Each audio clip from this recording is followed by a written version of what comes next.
Hello, my name is Luca Piacentini. I'm a senior writer with 1851 Franchise, the industry's leading publication in franchise news. Today, we are thrilled to be joined by Emmy Award-winning TV personality, chef, writer, and social justice advocate Andrew Zimmern to hear more about his recent partnership with Georgia nonprofit organization Giving Kitchen and to discuss the current state of the restaurant industry. Andrew, how are you today? I'm good. How are you? I am good.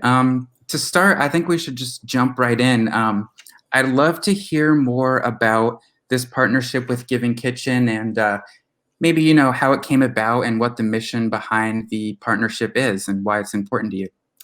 Well, the folks at Giving Kitchen are friends of mine. I've been very supportive of their work over the years, helping people in the industry, our industry, the restaurant industry, make ends meet when bad things happen. And I just thought their mission has always been so clean, and they're such good people. They've been doing this for so long, and they started to expand their footprint outside of their primary area of focus, and we're growing. And 2 years ago, they launched a big suicide awareness campaign with a online toolkit where restaurants all around the country for free could download a program they could put into their own restaurants.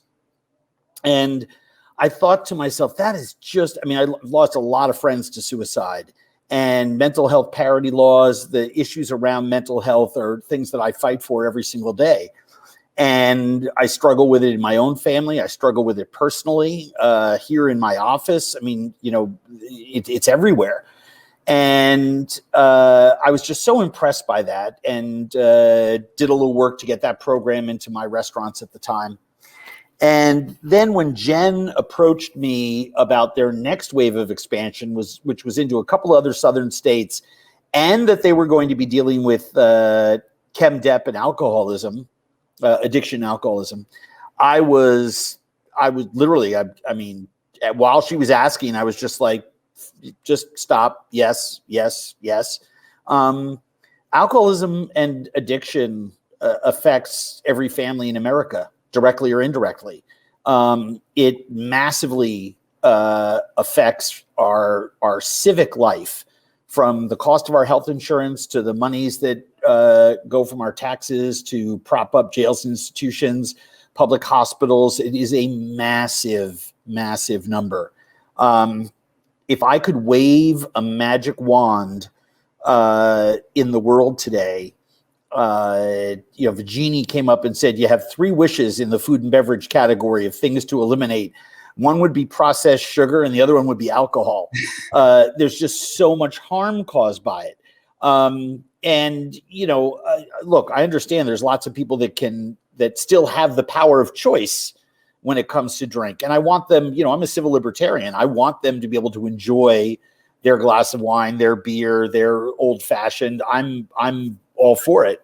I want people, I'm extremely, 420 friendly. I work a lot with the police and with law enforcement on a bunch of different initiatives in a lot of different neighborhoods around the country, diversion programs and whatnot for addicts and alcoholics and homeless people, because I'm an addict and an alcoholic and a homeless person. And I asked all of them the same question. I said, scale of 1 to 10, pot versus booze. And almost to a person, I've actually yet to find anyone in law enforcement who said to me, oh yeah, it's the pot problem. There's no problem with weed. You bust down a door, there's a bunch of guys pulling bong hits over a Frisbee full of weed, watching reruns of How It's Made on Food Network. Alcohol and other drugs are at the scene of 90% of all domestics. They are at the heart of so many of our civil ills. It's just shocking when you start to look at the data. So anything to help the population that needs to quit, wants to quit, knows they should quit, but can't quit, anything that I can do to raise awareness around these issues, especially from a personal standpoint, I'm completely down for. Yeah, that's so awesome. That's so great. And I guess veering into the restaurant industry aspect of it. So, is this an issue that you see becoming even more of a problem now in the restaurant industry because of the pandemic, or is the restaurant industry kind of, been plagued with this issue specifically long before Both. both? Both. I mean, restaurant industry has always had. We did a part of my MSNBC series, my addiction episode of What's Eating America. We detailed the disproportionate number of people in the restaurant and hospitality industry who are have chemical dependency, alcoholism issues, and mental health issues are more prevalent in our industry. Suicide issues are more prevalent in the hospitality industry. Then layer COVID on top of that, which has caused all of those numbers to go up. So of course it's gone up. It is so the answer is a big fat both. Yeah. And we're going to see the fallout from this for years to come. I mean, you can't flip a switch and all of a sudden open up, thousands of restaurants, tens of thousands, actually hundreds of thousands by the time this is all over, that have closed. I mean, really closed. Leases have to be renegotiated. New tenants have to come in. Look, the commercial real estate crisis in this country is going to come home to roost very shortly. I think that's a silent bubble waiting to pop. So yeah, are some people going to be able to get back into their own spaces because landlords don't have anyone else who wants it? Sure. Yeah. But that's still going to be rare. And so I think we're going to see a lot of a continuing increase in mental health issues, and we're going to see a continued increase in especially in alcoholism and drug addiction issues. Crime numbers are going to go up. I mean, this is the fallout from the economic disaster that we're in the middle of, that people don't really see all the time, that sits under this viral pandemic that we're enduring, I think is going to have effects for years to come. Yeah.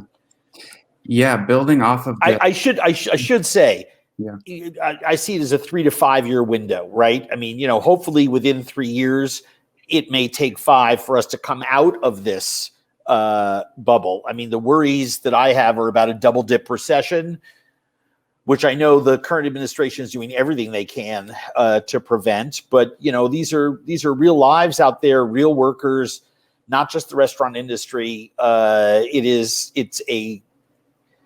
In many ways, it's a silent struggle. It's been hard for news to tell these stories because people don't have the ability to sit and watch them. They don't have the interest in them that they used to. They want to know, well, how does this affect me? As opposed to how is this affecting us and then going to affect me? And I think the self-centeredness that I've seen explode into our national consciousness culturally over the last 20 years is a very big problem.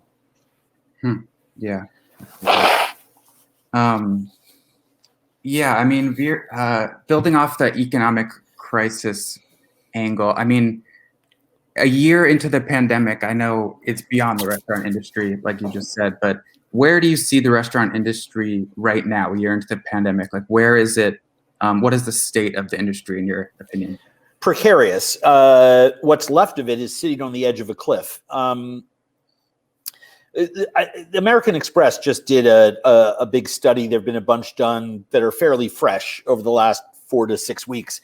And what it's revealed is 1/3 to half of restaurants in America closing. I think that number's artificially incorrect. I think there's more restaurants closed than are out there. I think tenants, restaurants, are afraid to say, yeah, we're closed, because they have to start doing a lot of other things. They may lose the ability to fight for their business and get PPP money and other federal grants and other federal loan programs. So a lot of people are playing their cards close to the vest. I think right now, 50% of restaurants in America are completely out of business. That's my anecdotal take on all this. And by the way, that's not just, I don't just get that snapshot driving around my streets. I'm on the phones 3 hours a day on Zoom calls, I mean, this is the work that I'm doing. And my fear is that we're going to lose another 25, 30% if we don't get the Restaurants Act passed. This has been reintroduced into Congress and the Senate, and people should go to saverestaurants.com, the website of the Independent Restaurant Coalition, and email your congressmen, your senators, and tell them to co-sponsor this legislation. In the last Congress, fall of 2020, the Restaurants Act passed the Congress, and it didn't come up for a Senate vote, despite the fact that we had over 50 senators and bipartisan group in support of this. It got caught up in the election stalemate and the Mitch McConnell desk issues. I will say that, in Q4 of 2020, we lost $230 billion from restaurant closures, lost revenue, lost GDP. We are only asking for $120 billion to help with grants for this industry. So we're looking at $120 billion over the next 12 months, as opposed to losing nearly $1 billion, Right. $1 trillion. Restaurant industry, independent restaurants are the largest employer in America other than the US government. Right. It's almost 5% of our GDP. Restaurant workers make up the largest number of workers on unemployment currently. This industry is massive. And we all think of it as like, oh, the local burger place. Oh, the little bistro I proposed to my girlfriend. Oh, the local mom and pop pizza pasta joint. Well, it is, but it's also 650 other businesses just like that. And it is a massive piece of our economy. Right. Speaking of all the work you've been doing, I know that you were a co-founder in the Independent Restaurant Coalition. I've been writing, a lot about that program. I think that's so awesome that you were one of the co-founders of it. So what is kind of the mission behind the IRC currently? Policy. Yeah. Full stop. I mean, it's the first thing we got to work on was getting ourselves represented up on Capitol Hill. PPP rolled out last March. We knew immediately we had to fix it. You can't give someone a check. 75% of it is supposed to go to employees, but your state says you can't open, right? So there were problems with that. So with Dean Phillips, Democrat of Minnesota, and Chip Roy, Republican of Texas, we were able to fix the PPP. And that was voted on by the Congress and the Senate over the late summer, early fall of last year. Passed with flying colors, and we're able to get PPP extended. Now we are working on solely on the Restaurants Act. And I would encourage people to go to saverestaurants.com, read about it, and email your senators and congressmen and tell them that you support restaurants. Yes, definitely. So a lot of franchisees, franchisors, business owners read our publication as opposed to consumers. They do too. But do you have any advice for struggling restaurant owners right now, or struggling business owners? Any kind of advice that you think could add value to their. Well, I think, the franchisee-franchisor relationship right now is a difficult one. There's a lot of myths out there, right? Everyone thinks that if you're a franchisee, that because you're protected by the mother company, you somehow are weathering the storm better than others. I know that's not true. Mm-hmm. I focus my attention on independent restaurants because they have less of a voice. Mm-hmm. I would just say this. It is really about ringing the cash register every single way that you can. This industry has been asked to pivot more than any other industry in human history over the last 12, 13 months. It's staggering to me. We didn't ask the airlines to do this, or the cruise ship industry, or the big car companies, but somehow restaurants, this week 25% of indoor space. Oh, next week masks. The week after that, no masks. I mean, it's mind-boggling. I think the whole restaurant industry needs to get behind the Restaurants Act. It's crazy to me that the National Restaurant Association hasn't fully backed our proposals. The rising tide floats all boats. We all win when we all win. And quite frankly, whether it's, to go and delivery of alcohol, municipal laws that limit the big delivery companies from jacking up their rates whenever they like, and coming up with something that makes sense for both sides to make money. Yeah. And every little idea in between has to happen. But we need everyone to help us get the Restaurants Act passed. If you're a franchisee of, a sandwich, concept, trust me, if all the mom and pop restaurants and all the independent restaurants go up in smoke, people are not going to be eating more sandwiches at your place, right? There is going to be economic destruction. You're actually going to lose customers. Right. Millions of people, more people will be out of work. Our economy will be in a near free fall. You can't unplug 5% of GDP and think that, oh, that's good for competition. That's good for, that's good for, the capitalism. That's not how it works. Definitely. Yeah. It's interesting you brought up delivery companies. I'm curious, what is your opinion on third-party delivery providers? I've written like a million stories about them, and they're great.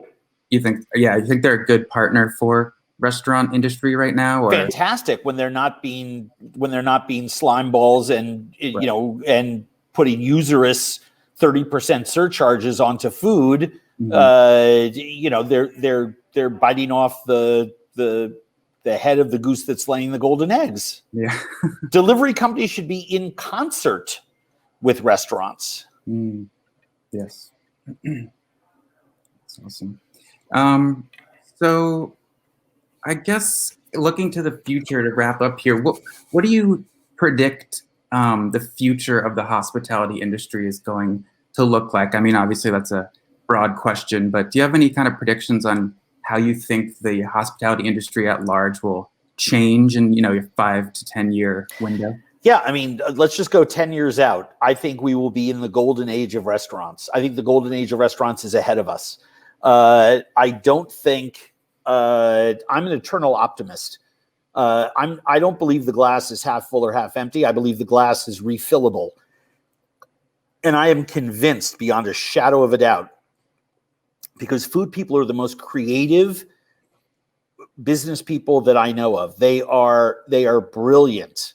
They are givers in their communities. They are second responders. I mean, everywhere disaster hits, restaurants are out serving food.